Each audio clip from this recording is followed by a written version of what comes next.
Our nation will work when the marginalized and vulnerable are catered for and treated with respect. Our elderly people will be recognized for their roles in building Ghana and assured of care in the dusk of their lives.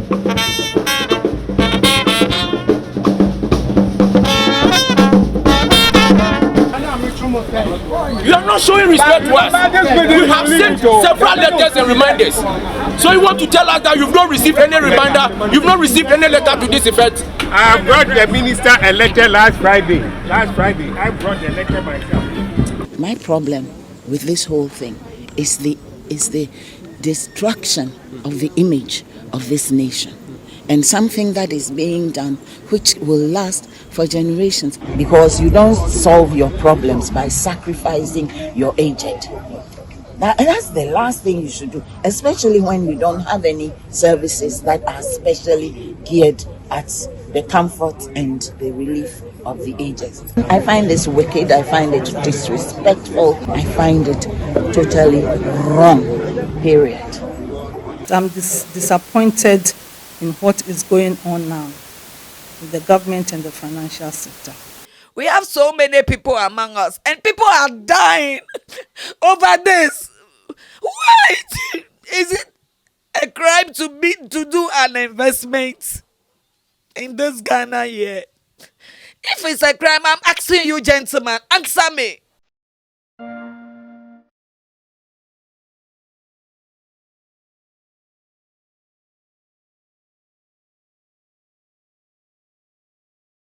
Retirement is often envisioned as a time to relax, enjoy the fruits of decades of hard work, and bask in the company of loved ones. However, for many in Ghana, the reality is far from this ideal. Those who fail to plan for their retirement face significant hardships, but even those who diligently saved and invested are now finding themselves in a similar predicament.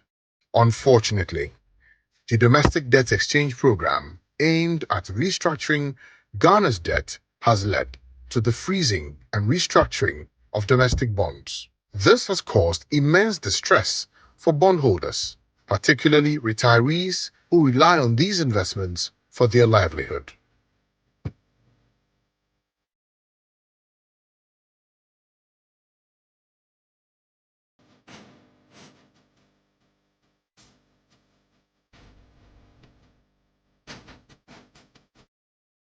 One such individual is Gladys Short. At 72, she is dealing with multiple health conditions and is in dire straits. Despite her careful planning and investing in financial institutions to secure her pension, old age has not been kind to her. Besides struggling to find funds to take care of her health, she drags herself to the streets to protest. Recently, they said people over 70 can go to the hospitals and register free on the national health insurance and use it at the hospital. And when you take your national health to the hospital, it doesn't cover anything. Maybe the registration fee, that's all. But right now, I'm due to go for a medical review. But I haven't been able to go, because when I go, by all means, the doctor is going to ask you to do some tests, maybe do some X-ray, and it's not possible. As I'm sitting down now, it's difficult for me to raise my right shoulder. But I've not been to see the doctor. My whole right side is hurt. How am I going to do it? I just want my money. I invested so that when I retire, I'll have money to live my life comfortably. Now I've retired. I'm sitting at home and I don't have the money is not available. Human beings who have toiled, who have worked and saved for their retirement in their old age should be treated like this. It is not fair at all. She is disappointed that Nana Akufo-Addo has failed to honor his promise of ensuring that the elderly are taken care of in the dusk of their lives. Another affected individual is Georgina Ajutengi, a 53-year-old petty trader who painstakingly saved money from her business and invested in NDK Financial Services for many years. She had her future figured out, but now, with just 7 years to retirement, she is worried. about how she will survive.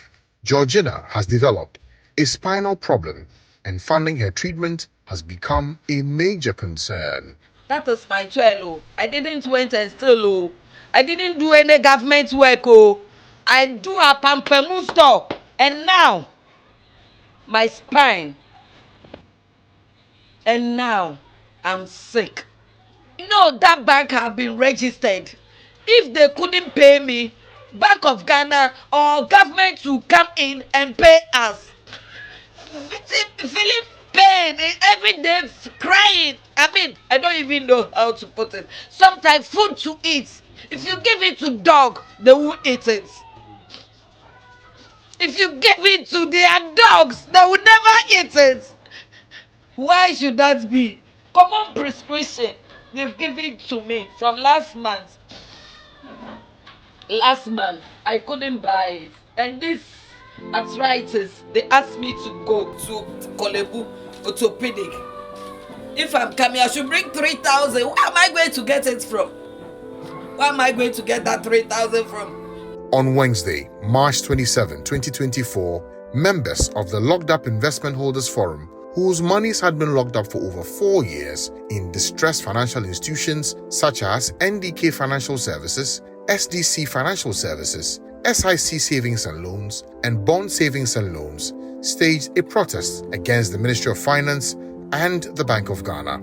This protest followed 2 letters from the Forum to the Ministry of Finance and the Central Bank dated May 2, 2023 and November 16, 2023. In these letters, the Forum highlighted that their financial institutions were broke and unable to make payments. They urged the Bank of Ghana to declare these institutions insolvent so the government could cover their investments. During the protest at the Bank of Ghana, a glimmer of hope appeared for the affected customers. According to their leaders, the governor expressed his readiness to pay off the affected customers if the government could assure the availability of funds through the Ministry of Finance. However, during the protest, the ministry failed to grant them an audience. James Jerry Odoi lamented the government's poor prioritization, emphasizing that they are neglecting crucial issues involving human lives. I don't think the government has handled financial portfolio in the country well. We have had governments, we've had crises, but nothing so dire like this. The government cares very little about pensioners, because I don't know for any reason why you should go for pensioners' money. How? These are monies that they have worked for, not monies they have borrowed from government. Members of the Locked Up Investment Forum say they are heartbroken, but will relentlessly push until the government takes care of them in the dusk of their lives. I don't have children, so I don't pay fees. In this country, people have children are their retirement benefits. I don't have that retirement benefit. So because of that, I scraped. I lived like a poor person whilst I was in good employment and being paid well. I lived on second-hand clothes, second-hand shoes, everything. I bought the cheapest I could do just to be able to save money because I don't have children to fall on in future. Because the money belongs to me and you have taken it secretly without my knowledge. If somebody puts something down, you take it secretly, that's complete stealing. The living is a problem. The living is a problem. Because when you go to market today, you send 100 cedis to market today. Tomorrow you have to add another one with it. Could you believe? I asked my wife to buy a rice. He went and asked the price. They say 750. The following Friday, when I said the people, they say it was 820. Just 2 days later. So if you don't do that, how are you going to get them? I was in UK and a medical condition I didn't know I have suddenly surfaced. I have to undergo emergency procedures, emergency intervention. And as a result of those procedures, I'm required to go to UK every year for a checkup because that procedure can be handled there. We are not going anywhere. We will come every Wednesday